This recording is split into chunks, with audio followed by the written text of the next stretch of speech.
All right, who'd you like to start with? Mike, just your thoughts on how the start of the game was and how that kind of got that over.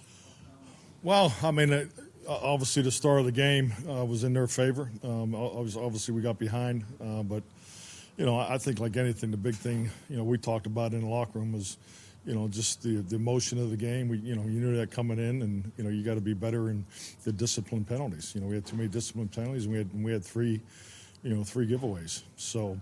There's a lot of momentum, which you have in these types of games. This an excellent competitive arena to compete in, and I thought we punched back every time they hit us with some things, and then we got going there in the second half, and particularly in the third quarter, running the ball, and the up-tempo offense obviously was a help. We were trying to get to it, in the first half. Was trying to do it after a first down in a series, and just couldn't get it going. So just got to be cleaner. Had some young guys that we're still growing in some areas on offense. We knew that coming in here. It's part of the way we've been playing. But the emphasis all week was running the football and stopping the run. So and that obviously was a big part of this game. I was going to ask you if the young guys a bit tougher for you to try and get back into the game. The guys that make a push. Was it just too big a hole early to come out of? The early guys were too big of a hole, even though you guys didn't make a push in the end, was it just too much at the start, or do you think you could give up? You guys were still on half the Obviously wasn't the start we're looking for. I mean, at halftime, just frankly, the locker room was good. We took some shots from them, and I thought the guys just stayed on course, came out stronger in the third quarter. I mean, the third quarter was the best quarter that we played tonight. So, this team has tremendous passion, energy, play style, but we were not as clean as we needed to be. Going to the fourth program, two things.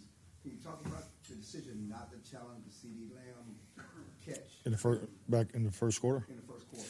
Yeah, the first quarter, the CD's catch, the communication was originally first down, and then we went turbo, on the ball, quick play, and then the communication when they pulled it back, fourth down, Robin on the sideline told me she had the knee down before he extended. So my history has been, when an official tells you that, I mean it's usually pretty clear.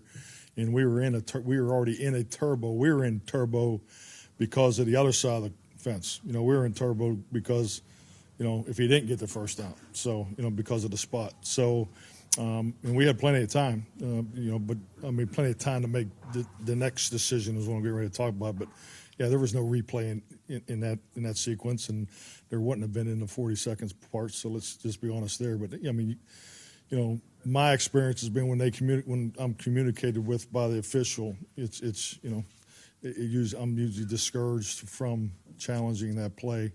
And then when we had plenty of time to see their defense, which we were expecting man, and they were in man, and so that's actually why I stayed with the call that I did.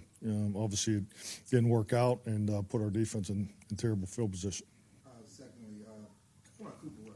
Obviously the turnovers early. I'm sorry. Cooper.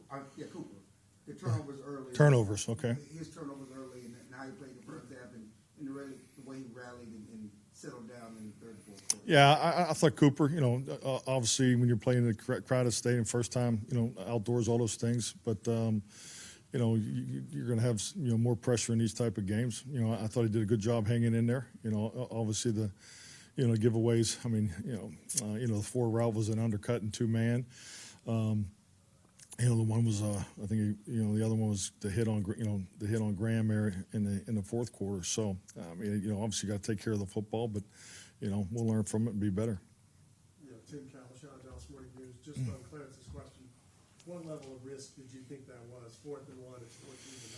Yeah. If it doesn't work, or did you feel like that play, Lamb is going to be open pretty quickly, and you're going to be able to make that play? You talking about the fourth down? Yeah. I think clearly having a chance to look at the defense and staying with the call, because I mean, frankly, that was the communication when they kicked it back to fourth down. We obviously went, and but our guys were already lined up ready to go. So and then when they aligned in the defense, the decision was to stay with it.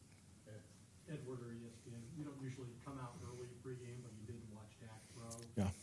What did you see? What was your evaluation of what you saw, and what were your expectations? I thought Dak took the next step. It was what we're looking for. He had a good day yesterday in the Saturday practice. He threw two sequences, 2 racks of 6 in the 7-on-7 third down and red zone. I thought he did well in that, and then we wanted to push it to 50 throws today, and I thought the guys did a great job for him. But I thought clearly he took the next step. So we'll get him in there tomorrow, see where we are, and hopefully have a plan for him Thursday.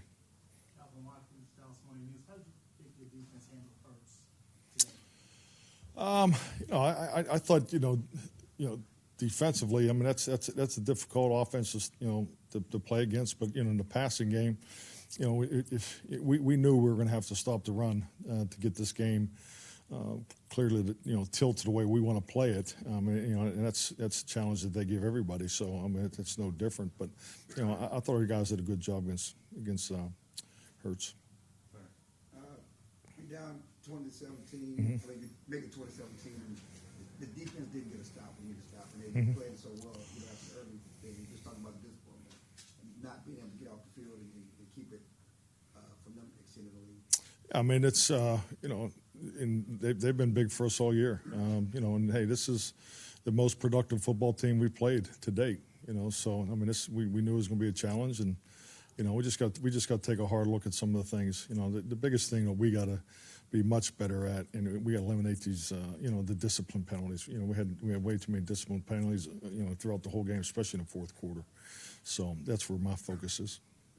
As you go forward, kind of chasing the Eagles, do you think there's value in getting the game from 20-0 to 20-17 the way you did? Well, I think there's always value when someone cracks you in the jaw and you fight back and have a chance to win the game. Absolutely. I mean, that's what this league's all about. And frankly, you can't get to where we want to go without going through it. So what I liked about the sideline, there was great confidence at halftime. There was a lot of confidence, obviously, in the third quarter, and as we felt like we were flipping the game. So, we feel that games that go into the end of game sequences, just because of our commitment and the comfort and the confidence our guys have, we felt like that's been a strength, and it has been to this point. But our fourth quarter wasn't what it needed to be today. Let's get back to Dak. You said Thursday you're going to try to fight. Yeah, we're not. Excuse me. Yeah, because we're not going to practice Wednesday. Okay, because of that. We're doing a mock game just because we're coming out of here, getting back at 4 in the morning. Yeah, we're not going to have a full-blown practice on Wednesday. So is the goal for him to play this week? The goal for him is to be part of a normal week. So and if we get in there tomorrow and the medical fully clear him, then we'll prepare next week to play Dak or Cooper. Clarence plan. All right, thanks everybody. Thank you.